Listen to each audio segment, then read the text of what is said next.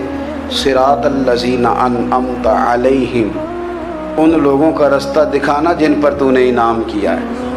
غیر المغضوب علیہم ولا الضالین, ان کے راستے پہ نہ چلانا جن پر تیرا غضب ہوا, جو گمراہ ہو گئے ان کے راستے. تو نماز میں جب ترجمے پر آپ کا غور ہوتا ہے تو آپ کا تو دل خود بخود لگ جاتا ہے, شوق بڑھ جاتا ہے آپ کا.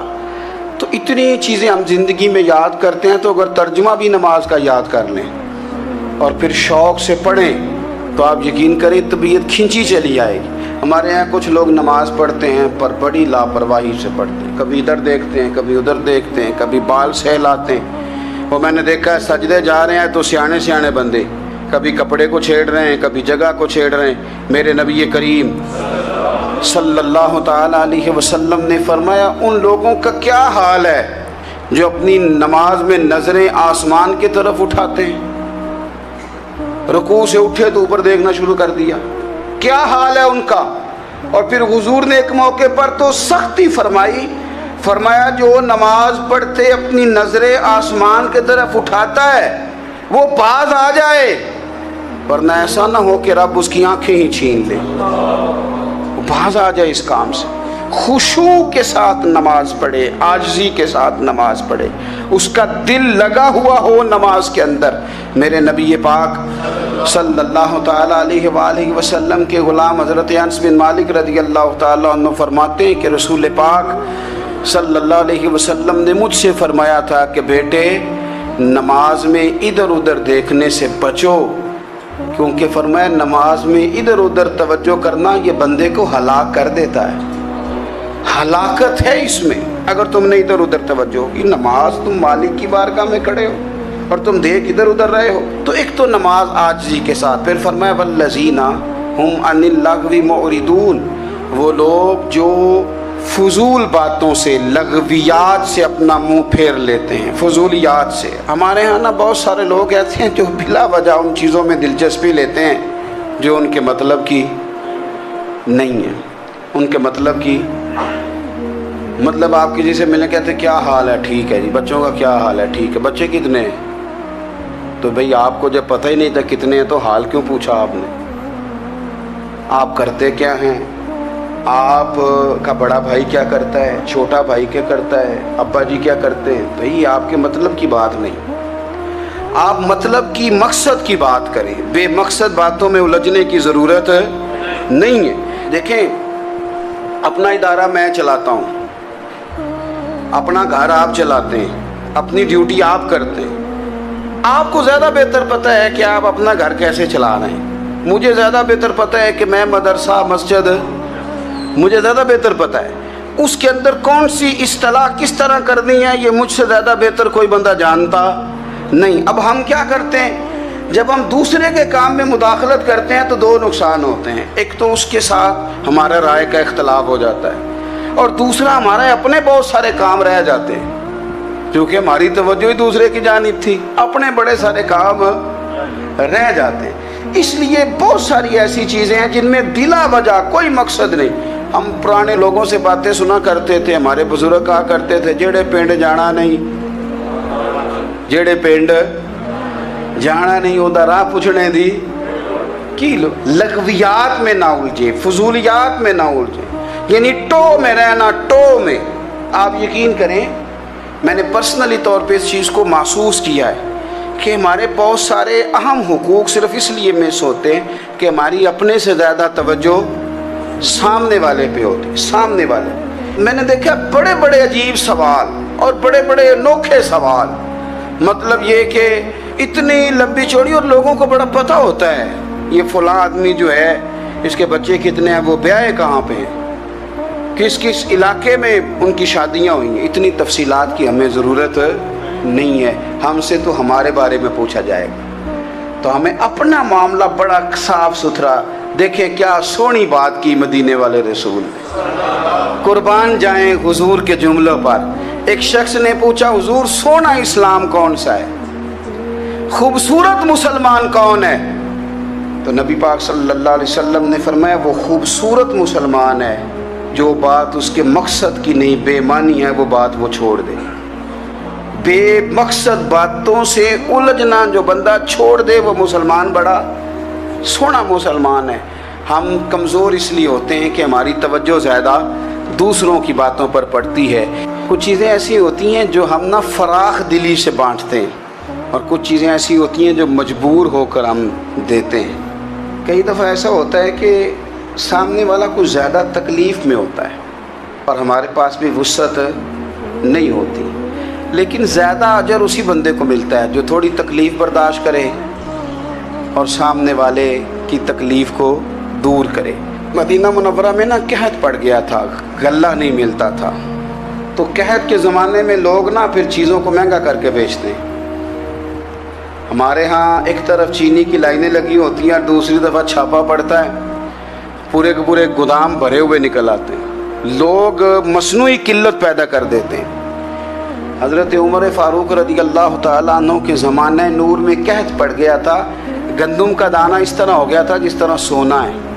سیدنا عثمان غنی رضی اللہ تعالیٰ عنہ کے نا بہت سارے اونٹ غلے کے بھرے ہوئے مصر سے آئے، اور لگتا یوں ہے کہ وہ شخص آپ ہی کو غلہ دیتا تھا، کسی اور کو دیتا بھی نہیں تھا، جو اونٹ بھر کے اس نے لیے۔ تو مدینہ منورہ کے اندر جب وہ مال پہنچا نا، آپ کو بتانا یہ چاہ رہا ہوں کہ ساری تجارت بندوں سے نہیں کرنی چاہیے، کچھ اللہ سے بھی کرنی چاہیے۔ رب سے جو بندہ تجارت کرتا ہے وہ بڑا کامیاب ہوتا ہے۔ وہ غلے سے بھرے ہوئے اونٹ آپ کے پہنچ گئے تو تاجر آئے، انہوں نے آگے کہا عثمان ہم کھول کے نہیں دیکھتے کہ اندر مٹی ہے کہ سونا ہے، اور یہ بھی نہیں پوچھتے آپ نے کتنے کا خریدا ہے، آپ کی زبان پر اعتبار ہے، آپ نے جتنے کا مال لیا ہے نا ہم ڈبل دیتے ہیں، آپ ہمیں دے دیں۔ آپ فرمانے لگے نہیں مجھے زیادہ نفع ملتا ہے۔ انہوں نے کہا 2 گنا، فرمایا نہیں زیادہ ملتا ہے، کہا 3 گنا، فرمایا زیادہ ملتا ہے۔ وہ کہنے لگے اس سے زیادہ تو کوئی تاجر ہے ہی نہیں جو زیادہ دے، فرمایا بس مجھے ملتا ہے نا۔ کہا کتنا ملتا ہے؟ فرمانے لگے لگتا ہے کہ اگر وہ تاجر زیادہ کرم نوازی کرے تو 700 گنا تو دے گا ہی، اور باقی کریم ہے۔ انہوں نے کہا جی نہیں اتنا نہیں ہم دے سکتے، پھر آپ بیچ لیں۔ یہ بات ہی سمجھ میں نہیں آتی۔ لوگ چلے گئے تو حضرت عثمان غنی مال اٹھا کے مسجد کے دروازے پہ لے گئے، جا کے کہنے لگے اے عمر اعلان کر دیں جس غریب کو گندم کی ضرورت ہے، آسانی کے دور میں نہیں دقت کے دور میں، جب لوگوں کو مل نہیں رہی چیز، جس کو ضرورت ہے وہ آئے اور آ کے لے جائے۔ جب جناب عثمان غنی کے اس غلے کا اعلان ہوا تو تاجروں کو اب مسئلہ سمجھ میں آیا کہ یہ 700 گنا کو بندہ نہیں دے رہا، یہ رب کریم عطا فرما رہا ہے۔ میرے عزیز کچھ سودے رب کے ساتھ بھی کریں۔ اگر کوئی بڑا ضرورت مند دروازے پہ آ جائے نا تو پھر اپنا نفع نقصان نہیں سوچنا، پھر تو رب کے ساتھ تجارت کرنی ہے۔ ضرورت مند کی ضرورت کا لحاظ کرنا یہ نہ مسلمانوں کے ایک دوسرے کے قریب کرے گا۔ ہم کون ہوتے ہیں کسی کی حاجت پوری کرنے والے، ضرورت پوری کرنے والے؟ کرنے والا تو اللہ ہے۔ تو اگر رب ہمیں کبھی وسیلہ بنائے، ذریعہ بنائے، تو پھر ہمیں ذرا نا خوش دلی سے بننا چاہیے، ذوق اور شوق سے بڑھنا چاہیے، پھر ہمیں کمزور نہیں پڑنا چاہیے۔